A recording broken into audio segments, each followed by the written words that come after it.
Back to another video on Sandship, the Last Engineer. In today's tutorial, I think you should already know by the title. We're going to be covering basic steel production. The reason why it's in two parts is that steel is quite the complex resource being used in multiple tiers of the game all the way to the end. And the other problem is steel is very expensive, totaling up to 9 substance per plate, which is ever so slightly higher than 2 per plate for basically every other resource. Now, before I go and show you one of my steel foundries, blueprint that they're all the same, one thing you probably just saw is you're going to need a few substance harvesters. There's internal glass, so they're maxed out basically.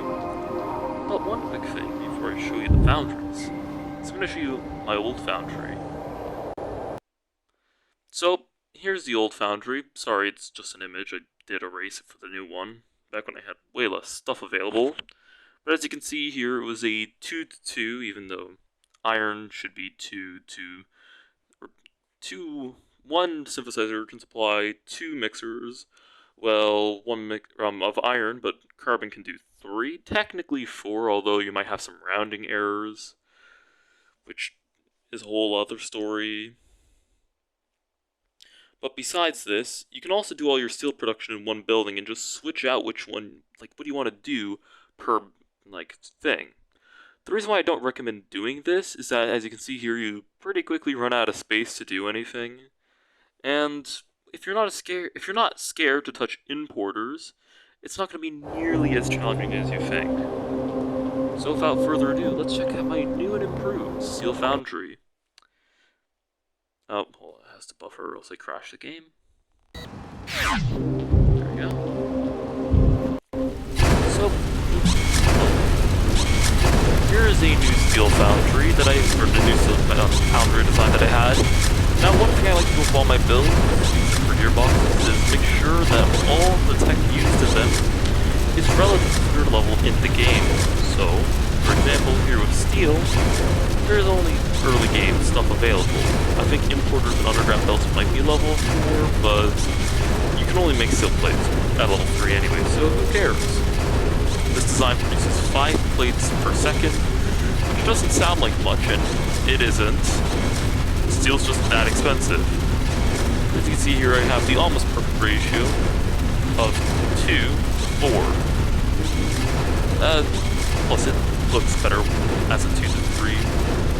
And technically speaking, you would be able to have more production.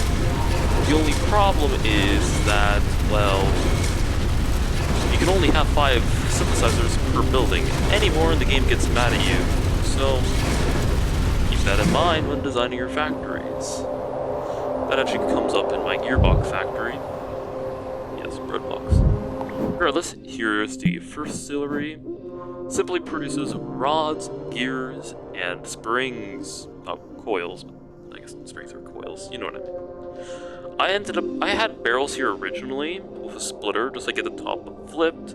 The only reason why that was moved is because when you get to fluid management, if you want to try using importers of oil products, you'll quickly realize that, oh boy, you kinda do need quite a few barrels, and sometimes it's better to just do it that way rather than producing all of these resources on the side. So, again, if you want to make steel barrels, basically the exact same as making gears.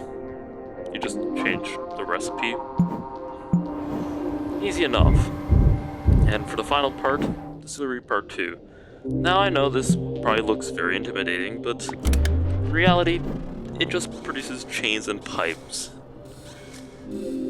at an even ratio. Of course, chains are half the price because you have to cut the steel, but at the end of the day, if I'm not mistaken, a singular steel pipe is 3 plates, which is 3 steel, which is 3 substance, as you can imagine. That adds up oh so fast. Which is why I personally recommend you always have a very strong foundation of steel. Always build foundries, always produce substance harvesters, and eventually we'll get to the more interesting things such as breadbox, aka gearboxes, and gas factor, aka gas bottle production. If you've enjoyed this video, please leave a like, subscribe, do what you want to do. Hopefully this helped you in your playthrough, because steel is It's quite a doozy. And I think this was only like my 50th attempt. I'm having a great time.